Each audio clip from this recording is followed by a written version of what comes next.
Bidadari chapter 135. Yang pertama, aku yakin kamu pasti senang banget dengar kabar ini, seru Reiko saat teleponnya sudah tak lagi tersambung dengan Endra. Tak berlama-lama, Reiko langsung menghubungi seseorang yang sudah tak sabar ingin diberitahukan tentang cerita itu. Dering telepon itu seakan membuatnya semakin tak sabaran. "Ayolah angkat, Bi," ucapnya yang memang sudah ingin cepat-cepat memberitakan semua hal positif yang didapatkannya pagi itu. "Halo sayang." "Bi, aku dapat kabar bagus." Reiko sangat antusias sekali menyapa kekasihnya. Tapi itu justru hanya membuat Brigita tersenyum sambil berbisik. Sudah yakin sekali kalau aku sudah mengancamnya seperti tadi, otaknya baru bisa jalan. Dia ini lemotnya gak bisa ditolerir kadang. Kalau tidak dipaksa, dia tidak bisa berinisiatif. Kesal Brigita di dalam hatinya. Namun kini kabar positif yang disebut Reiko sudah berhasil membuatnya tersenyum sambil Brigita menaruh gelas yang tadi airnya diseruput saat mendengar ucapan Reiko. "Oh ya, apa itu?" Suaranya yang terdengar sangat jernih dan merdu membuat Reiko tentu saja semakin bersemangat untuk menceritakannya. "Aku rasa aku akan segera dapat modalnya, Bi." Sudah kebayangkan bagaimana rasa antusias yang keluar dari kata-kata itu? Seharusnya bisa menggugah hati seseorang ikutan bahagia. Baru segera, ternyata belum dapat. Kesal di wajah Brigita menunjukkan ketidakpuasan dari apa yang didengarnya. Bahkan Brigita memutar bola matanya menunjukkan kemalasan untuk melanjutkan bicara. Tapi, "Oh ya, dari siapa itu sayang? Apa Rehan?" "Wah, tidak masalah kalau masih segera. Lagian proyeknya juga belum berjalan. Dan kalau memang sudah ada pandangan siapa yang bisa kita ajak kerjasama, itu lebih bagus.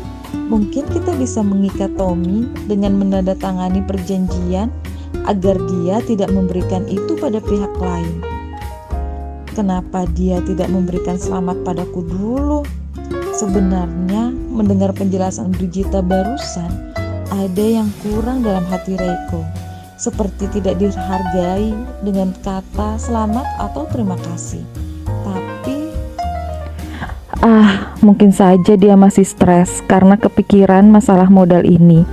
Dari dulu dia kalau punya keinginan selalu saja memendam sendiri, sampai kadang-kadang sakit. Bisik hati Reiko yang mencoba memaklumi kekasihnya sambil dia bicara seperti ini. "Ya, untuk urusan itu kamu bisa nanti mengurusnya dengan Sandra dan Tommy. Dan aku akan mempelajari draftnya sebelum kamu kirim padanya. Dan sebelum kita tanda tangan, aku ingin membacanya dulu." "Iya, aku akan mengurusnya. Oh iya, kamu belum menjawab dari siapa kamu dapat uangnya. Apa dari Rehan?" Karena kata terima kasih dan ucapan selamat itu tidak dijawab, makanya Reiko memang tidak fokus ke pertanyaan itu. "Oh, maaf sayang, aku dapat dari kakekku." "Apa?" Tentu saja Brigita tertegun ketika mendengar ini. Bagaimana mungkin bisa? Ekspresi suara percaya tak percaya yang tentu saja sudah dibayangkan oleh Reiko jelas membuat dirinya tersenyum simpul. "Nanti kalau kamu sudah pulang, aku akan menceritakan bagaimana ini semua bisa terjadi, Bi. Ada beberapa syarat yang harus aku penuhi. Dan aku yakin juga optimis ini bisa aku selesaikan secepatnya.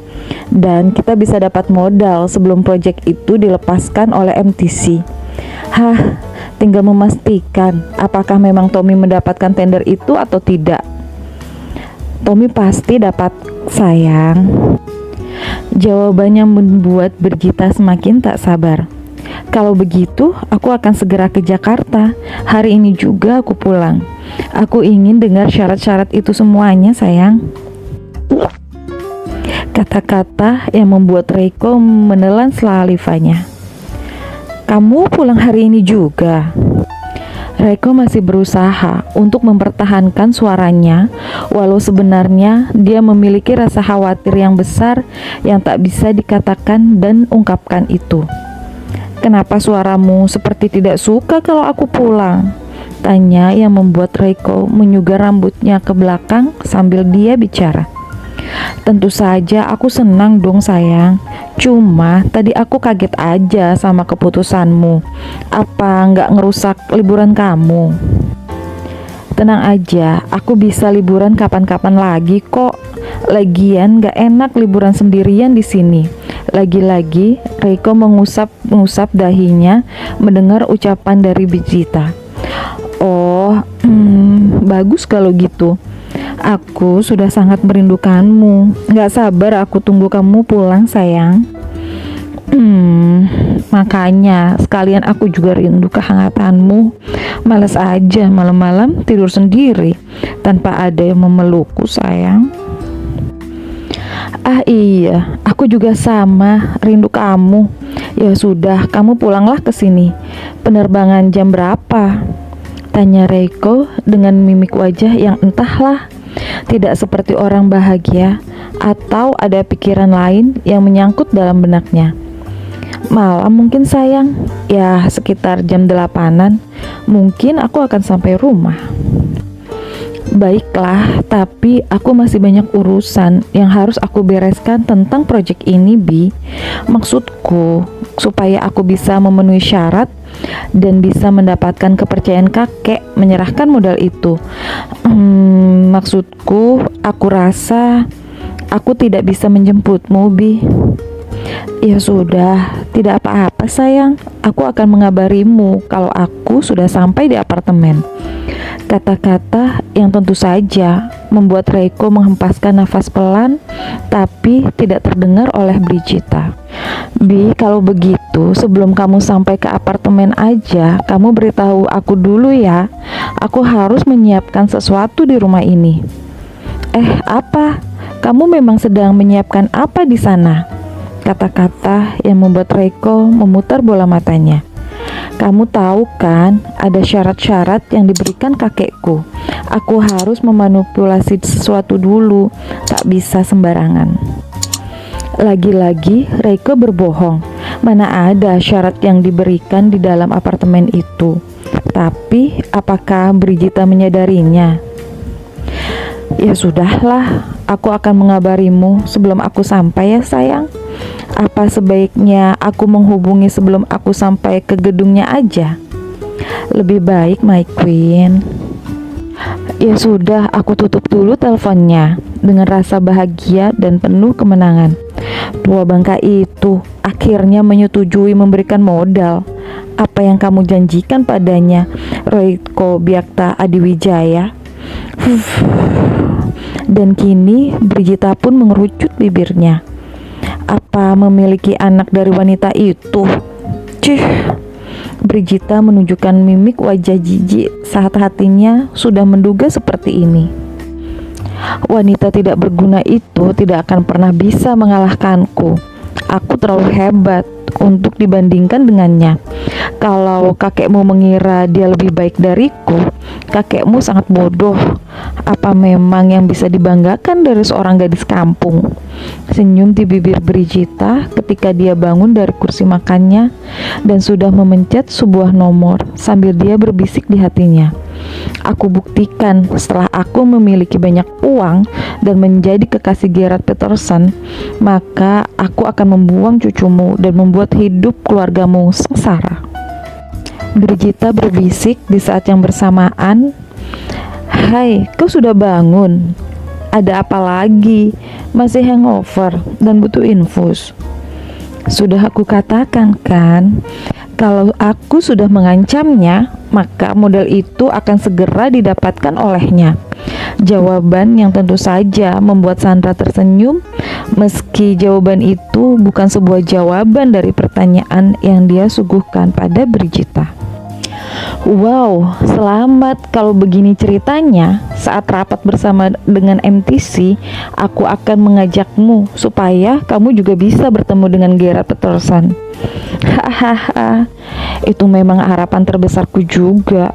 Aku benar-benar penasaran dan ingin kenal dengannya, karena aku yakin dia bisa membantu bisnisku dan bisa menjadikanku wanita yang hebat. Aku harus terkenal dan aku harus punya nama di dunia internasional. Mata Brigita pun sudah berbinar-binar di saat dia mengecek kopernya dan memasukkan cucian bersih dari laundry ke dalamnya. Hahaha, kamu benar, dan aku heran sekali semua yang kamu inginkan saat kuliah dulu sampai sekarang itu benar-benar terwujud. Aku tidak menyangka kepintaran otakmu dan beasiswamu itu juga bisa membuatmu mendapatkan Reiko, bahkan bertahan dengannya, dan dia tidak mempercayai kata-kata keluarganya. Kalau kamu bisa mendapatkan beasiswa itu karena kamu tidur dengan dosen untuk menjaga nilaimu. Kamu hebat sekali bisa menyembunyikan itu dan membuatnya tak mendengar ucapan keluarganya. Cicit Sandra yang membuat Brigita tentu saja tersenyum simpul. Enaknya sekarang sangat mudah sekali menjadi seorang perawan lagi, dan aku menginvestasikan lumayan besar untuk mendapatkannya dan meyakinkannya sampai semua duitku terkuras. Dan itu lumayan gambling. Kalau dia menolakku, aku jadi gembel. Tapi dia langsung jatuh tunduk padamu setelah malam pertama itu kan? Tebakan Sandra benar, dan Brigita makin antusias cerita. Dia sangat menyukai dua kenyalan di bagian depan tubuhku. Itu adalah favoritnya, dan itu membuatku bisa memperdayainya dengan mudah. Ya, kamu memang beruntung. Hanya kakeknya saja yang cari masalah kan? Biarlah. Dia hanya batu loncatan untuk yang lebih baik, karena sebenarnya bukan dia sih orang yang menjadi sasaranku di awal, Sandra. Seru Brigita yang menceritakan siasatnya sambil menghempaskan nafas pelan. Jadi ada orang lainkah yang menjadi incaranmu? Ya, anak salah satu seorang pengusaha yang kedua orang tuanya sudah meninggal. Aku menginginkannya karena dia yatim piatu. Serius? Siapa? Tapi dia masih punya kakek. Jawab Brigita menambah rasa penasaran Sandra. Aku mengenalnya. Tidak, tapi dia sangat ahli di bidang software. Namanya Alan. Dia adalah pria yang sangat berbeda sekali, dan dia sangat menguasai teknologi. Sempurna dengan kepintarannya. Dia selalu menang lomba olimpiade. Dia sangat hebat. Dia adalah incaranku pertama kali aku pergi ke London, karena katanya dia akan kuliah di sana. Tapi entahlah, hubungan kami tidak berjalan lancar. Padahal aku memang begitu tertarik padanya. Nyatanya dia hanya kuliah 3 bulan, dan karena dia terlalu kaya, dia bebas melakukan apapun untuk tidak melanjutkan kuliah atau pindah kampus. Aku tak pernah tahu kemana dia pergi setelah itu, karena temannya juga tak ada yang tahu. Dia pendiam. Mereka bilang dia hanya sering didatangi oleh beberapa orang bule, dan itu temannya.